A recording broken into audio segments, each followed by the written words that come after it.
आंबेडकर.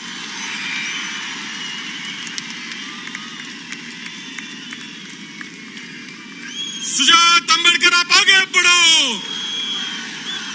सुजात आंबेडकर आप आगे बढ़ो. सुजात आंबेडकर संघर्ष करो. वंचित बहुजन आघाडीचा. वंचित बहुजन आघाडीचा. माननीय सुजात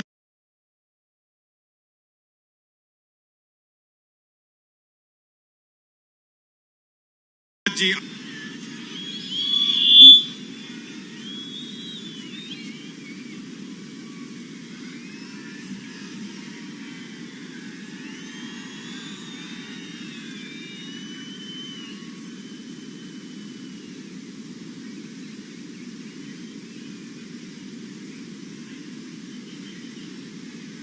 भारतीय संविधानाचा. भारतीय संविधानाचा. डॉक्टर बाबासाहेब आंबेडकरांचा.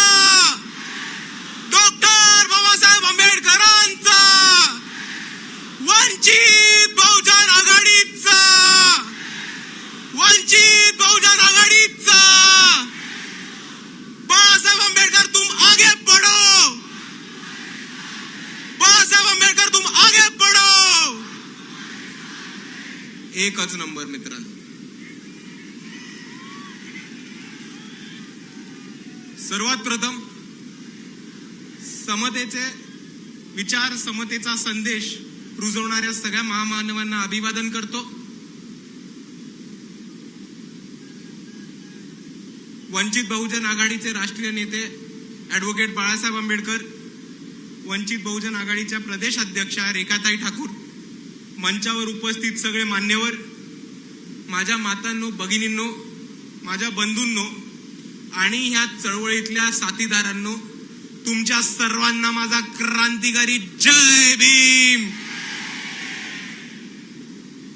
मित्रांनो, आपण आजवरतीची जी परिस्थिती आली आहे ती जर बघून घेतली तर आपल्याला एक दृश्य दिसेल की या वंचित समूहातले तरुण जे आहेत, तमाम वंचित समूहातले तरुण, आदिवासी असोत, बहुजन असोत, दलित असोत, मुसलमान असोत, हे कुठलंही क्षेत्र आज सोडलं नाहीये जिकडे हे तरुण इकडच्या प्रस्थापितांच्या मागे राहिलेत.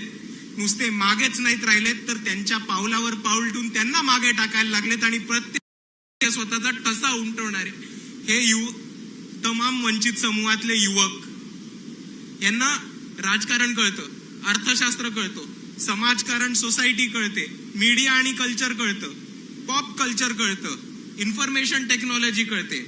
आता हे दिग्दर्शक म्हणून, चित्रकार म्हणून, कलाकार म्हणून, ऍक्टर्स म्हणून आणि क्रीडामध्ये पण स्वतःची ठसा उठवणार आहेत, ठसा उमटवत आहेत आणि पुढे येताना दिसत आहेत.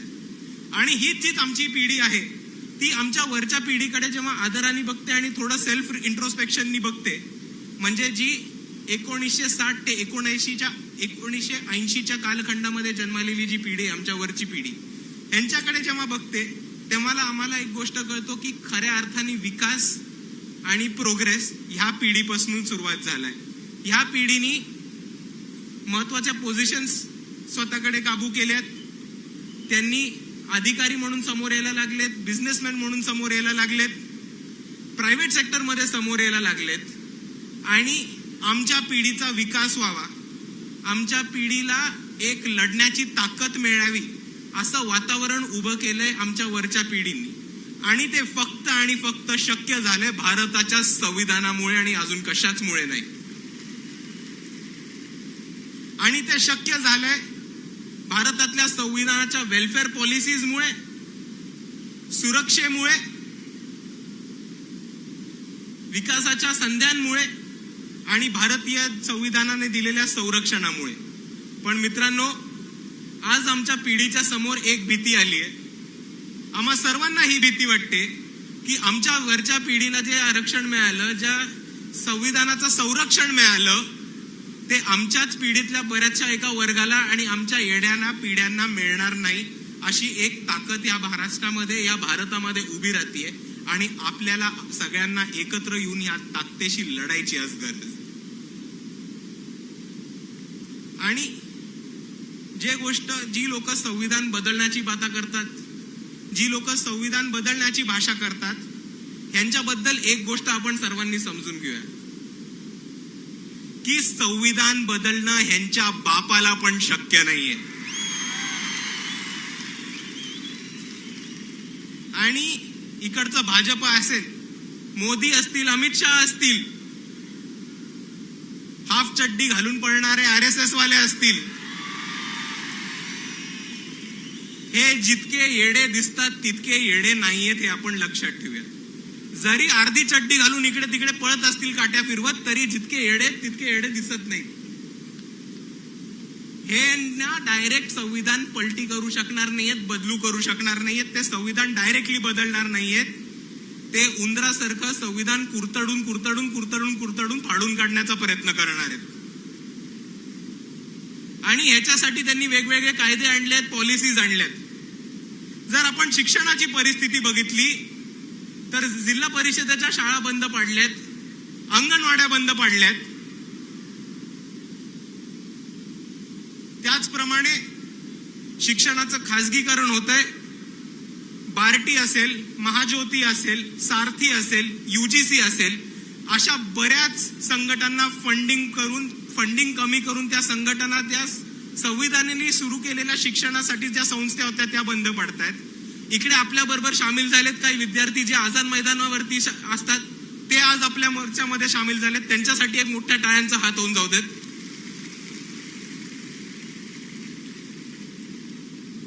आणि ह्याच बाजूनी त्यांनी शिक्षणाचा रस्ता आपला बंद करायचा प्रयत्न सुरू केलाय. आणि दुसऱ्या बाजूला काय सुरू केलंय की जर आपण शिकून सवरून बाहेर पडलो तरी आपल्या मुलाबाळांना, आपल्या सर्वांना, इकडच्या युवकांना, तरुणांना नोकरीची संधी मिळणार नाही, नोकरी उपलब्ध होणार नाही, अशी व्यवस्था ह्यांनी करून ठेवली. याचं एक महत्वाचं कारण म्हणजे इकडची ढसळती आर्थिक व्यवस्था.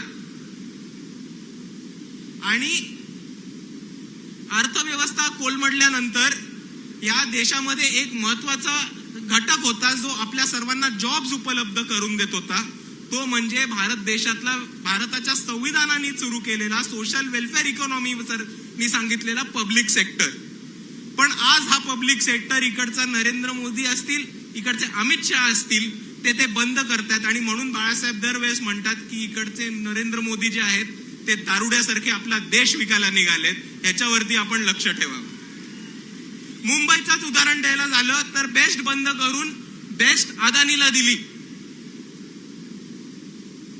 तसाच मुंबईचा एअरपोर्ट अडानीला दिला, BSNL अंबानीला दिलं, एअर इंडिया विकली, भारतीय रेल्वेचं आणि भारतातले जे पोर्ट्स आहेत त्या पोर्ट्सचं खासगीकरण सुरू केलंय. आणि ह्याच सर्वांमध्ये ह्यांनी एक आता महाराष्ट्र सरकारने नवीन फंड आणलाय, फॉर्म्युला आणलाय, तो म्हणजे कंत्राटी भरतीचा. आता इकडे क्लास 1, 2, 3, 4 चे अधिकारी, काही पोलीस अधिकारी, शासकीय नोकर, शासकीय अधिकारी, सरकारी अधिकारी यांच्या नोकऱ्या, ह्यांच्या ज्या पोझिशन्स आहेत त्या आता कंत्राट भरतीवरती सुरू केलेत. आणि मी आपल्या सर्वांना एक गोष्टीकडे लक्ष ठेवायला सांगतो की जेव्हा इकडचं सरकार, सरकारी नोकऱ्या, शासन आणि ज्याला आपण एक्झिक्युटिव्ह असं म्हणतो, हा विभाग जेव्हा हे कंत्राटी भरतीवरती देतात आणि कॉन्ट्रॅक्ट बेसिस वरती द्यायला सुरुवात करतात, तेव्हा एक गोष्ट लक्षात ठेवा की हे सरकार तुम्हाला ओरडून ओरडून सांगतंय की आम्ही हे सरकार चालवायला लायक नाही आहोत, म्हणून आम्ही हे सरकार ह्यांना भाड्यावरती देऊन टाकले. आणि हेच चालू होत असताना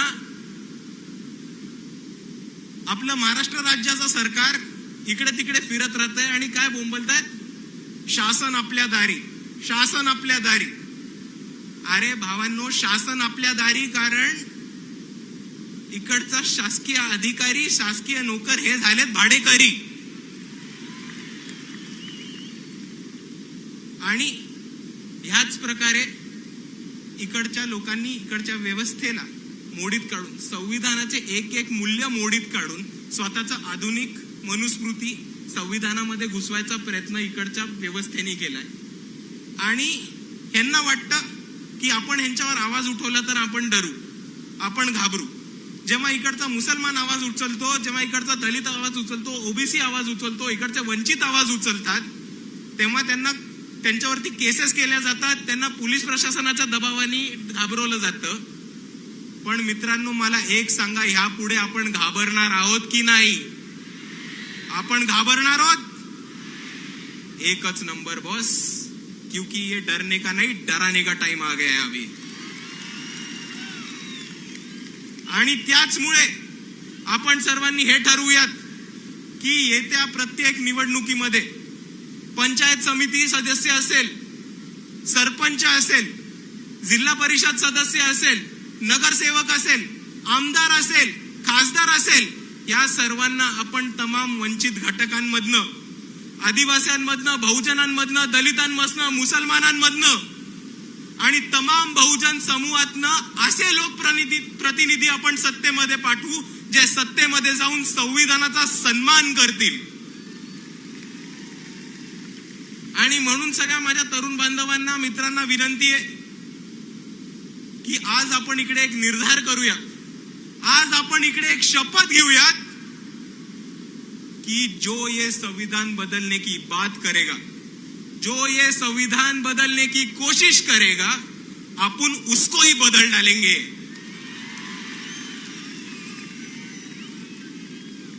एवढं म्हणून मी माझे 2 शब्द थांबवतो. सर्वांना जय भीम, जय संविधान.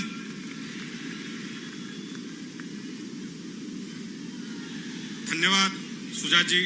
अतिशय महाराष्ट्रातील ताज्या बातम्यांसाठी बघत रहा टाइम्स टुडे 18 न्यूज. सोबतच शेअर करा, सबस्क्राईब करा आणि बेल आयकॉन प्रेस करा.